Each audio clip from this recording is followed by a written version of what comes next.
They gathered at the heart of the British government, just opposite 10 Downing Street, to make their case for fair treatment in the battle over extradition. Many here feel their citizens are being unfairly treated. It's an argument highlighted by the case of Wikileaks founder Julian Assange, an Australian who's wanted in Sweden on sex charges he denies. His supporters say extradition to Sweden would be just the first step in Assange being handed over to the United States because he's embarrassed the US government by leaking sensitive information. These demonstrators are not just protesting against the extradition of Julian Assange, but about an extradition treaty which they say is completely unbalanced. It gives more rights, they say, to American citizens who are wanted in the United Kingdom to the detriment of British citizens the United States wants to extradite to America.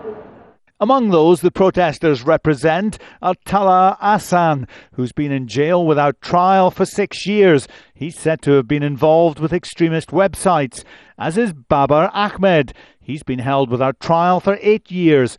Then there's Richard O'Dwyer, who's charged with showing US TV programmes on a file-sharing site, and Gary McKinnon, who allegedly hacked into NASA and US Defence Department computer systems. His mother says the law must be changed.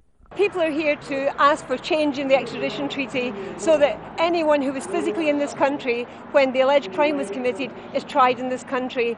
In America, anyone who has allegedly done a crime on their own soil, on American soil, cannot be extradited. Under their constitution, they cannot. So no American citizen has ever been extradited for a crime on their own soil. The protesters presented a petition to 10 Downing Street. The British government is already in talks with the United States with a view to reviewing the treaty.